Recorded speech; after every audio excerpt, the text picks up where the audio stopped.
course, Snaz is a wild type normal Burmese Python. And today we're going to do a little history time, that's right. So I'm going to put my old man voice on and talk to you about the past, you know what I mean? But now the truth is that actually a normal Burmese Python was the first snake that I actually bought on my 15th birthday. Now I have been keeping like garter snakes and everything since I was a child, but my mom would never let me keep another animal. I've told that. And that's right, the first choice, probably a Burmese Python, probably not that great of a choice. But the truth was is that I worked at a pet shop at the time and I really didn't know a lot about the size of Burmese Python. The owner told me they get like 8 or 9 foot. Now the thing that's really interesting and what I want to talk about the history is just how much things have changed over the last 30 something years. Back then, no one was breeding Burmese Pythons, right? They all came in wild caught. That's right, they were shipped in as baby wild caught. And my first Burmese Python that I got, my first real pet snake, was actually a wild caught baby Burm. We would get like 10 or 12 in at a time at this pet shop. And we were the only pet shop in the area that kept reptiles, and only 2 in the entire state that kept reptiles, believe it or not. So I actually had an opportunity to buy a Burm only because that's what we had in stock. My mom said, you could buy a snake, and I was like, well, I'm going to buy whatever I have in stock right now. And of course, Burmese Pythons had just come in, and I picked one out, and it was pretty awesome. It wasn't until about a year later that I actually realized that Burmese get 17, 18 foot, and I was like, oh my gosh, maybe I made a little bit of a mistake. But the truth is that now Burmese Pythons are being bred not only wild type like Snazzy here, but all kinds of different colors and flavors, just like the stuff we have, and the stuff that's available is absolutely incredible. It's amazing how far we've come in such a short time. And really, the captive breeding that happens now is not only good for the actual animals, but it's really good for conservation and everything else too, right? Because now there's not a demand for bringing these animals out of the wild. And I'll be honest with you, I remember a time when we used to get baby reticulated pythons in. Again, wild-caught baby reticulated pythons. And really, I still think that sometimes a normal reticulated python, what they would call a wild type, is some of the most beautiful colors out there. I mean, Slim Jim here is an absolutely stunning snake, and it's not anything but a pure, normal, wild type reticulated python. But the fact was, way back then at that pet shop, when we would get like, say, a dozen baby wild-caught retics, number one, they were pistols. I mean, they were on fire. You couldn't even touch them without getting bit. And the second thing was, they would never eat. I mean, probably 2 or 3 times my boss would buy them, and I say probably 90% of them would perish. We just couldn't get them to eat. I don't know why, because baby reticulated pythons that are captive born now eat like crazy. I mean, you never have any that don't feed, right? But for whatever reason, those wild ones didn't work. So it was really kind of a bummer back then, because we'd bring these animals in, we had the best intention, we'd try every type of food we possibly could try, and they wouldn't eat, and a lot of them would perish, which was really a bummer, right? Now, with all of the captive breeding, I don't know if it's the fact that good eating adults are producing babies that are now good eating, or whatever the case may be, but the fact is now that's really amazing. And then when you're buying a reticulated python or a Burmese python or whatever type of snake that's captive bred, you don't have to worry about not feeding. You got to remember, this was pre-internet, so we didn't know what we were doing. We were just trying everything we possibly could, and it was just kind of like calling up friends that had worked with them and trying to figure it out. So I'm so glad that over the last 30 something years the hobby has blown up to what it is. And just like going back to the old times I was saying about the Burmese Python, my second snake I actually ever bought was from a guy that had an adult wild-caught ball python. Now you got to remember, back then there were no captive hatch ball pythons coming out of Africa, and nobody was breeding ball pythons. I mean, that just wasn't happening. So wild-caught adult ball pythons were basically all you got, right? And I loved ball pythons. I thought they were such interesting animals. So this guy that actually was a customer of the pet shop came in and said, hey, I'm going to sell my ball python. Do you want to buy it? I ended up buying that animal, and you got to remember, there was such little information back then being out there, right? So we didn't know much about these animals. All I knew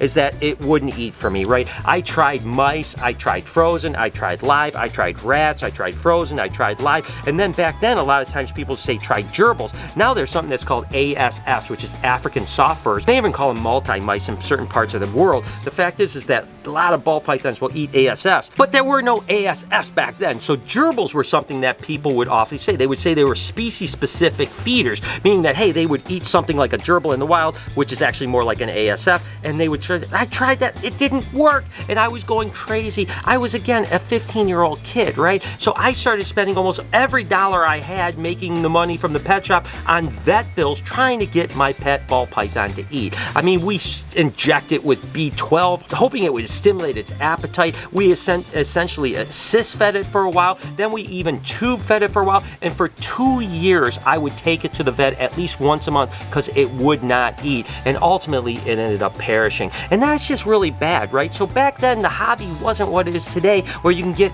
captive bred animals that do so absolutely phenomenal, right? So it's amazing how far we've come, and I don't know if it's, again, because we're getting into 5, 6, 7 generations out of the wild produced animals. Now ball pythons obviously eat really well, right? I mean, yeah, they go off of food from time to time, but they're actually really good animals, and now we know we went from a normal ball python to thousands of different mutations of ball pythons that are absolutely incredible. So it's so great that the hobby is that way. And then when you're buying a snake or you want a pet, obviously you're not having that bad experience that I have, because I'm not going to lie to you. When that happened, it almost made me want to get out of the reptile hobby completely, because I really was brokenhearted losing my second snake that I ever had after working so hard and spending so much time, energy, and money trying to get that animal to live over a 2-year period.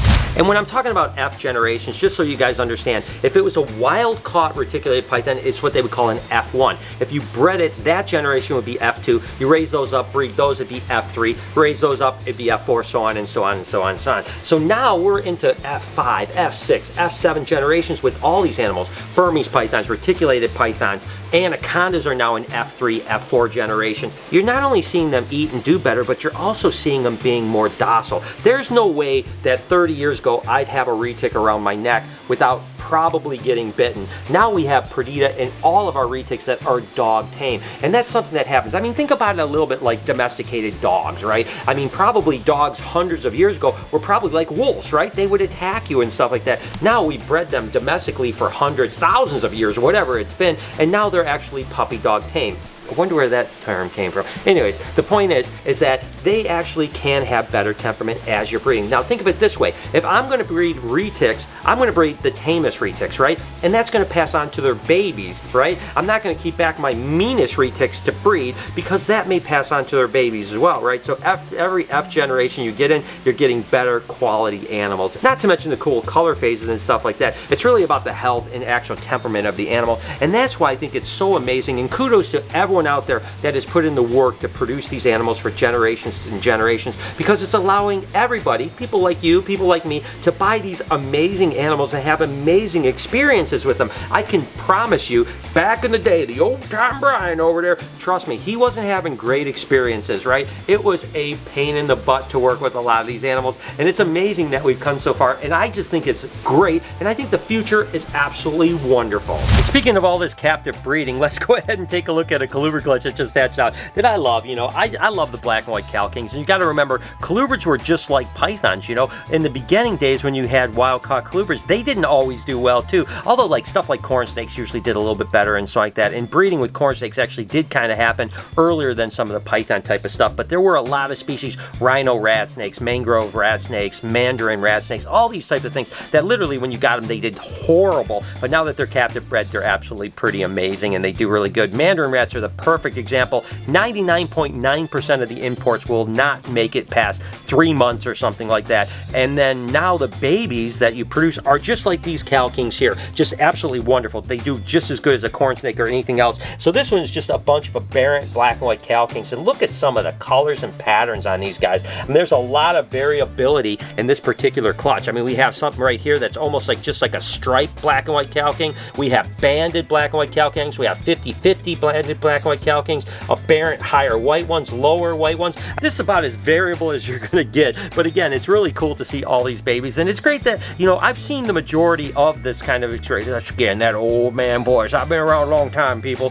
The fact is that, you know, I have seen it from the beginning to now, and it's so awesome to see kind of the evolution of the hobby and how it's exploded, especially in the last 4 or 5 years. I mean, it's become so mainstay for people. It's hard to find people that don't keep reptiles almost, or at least have some someone that they know keep reptiles. You gotta remember, back in the day, I was a freak that I kept reptiles, right? So it's cool to have seen that and to be part of it, and I can't wait to be part of it for the rest of my life. Another really cool clutch, of course, ball pythons, going back to producing ball pythons now that actually do well, of course, is this clutch here, which was actually a pastel cinnamon spider bamboo ball python that was bred to a pastel leopard clown. So everything is going to be het for clown in here, and there are some rippers right here. Take a look at this one right here in particular. Wow, this is actually what they call a pewter leopard, and it's het for clown. Just absolutely wonderful patterning on that animal. Love it to death. Then we have some stuff like this, which just would be a pastel cinnamon spider, het for clown ball python, of course. And then we have a whole bunch of variations of different things here. This is kind of cool here. This is actually just the cinnamon spider leopard het clown ball python. Just kind of a cool thing. Genetically really nice for producing some cool clown ball pythons in the future. And then we have this animal here, which is basically the all gene animal. This is a pastel, it's a spider, it's a cinnamon, it's a bamboo, and it's het for clown ball python.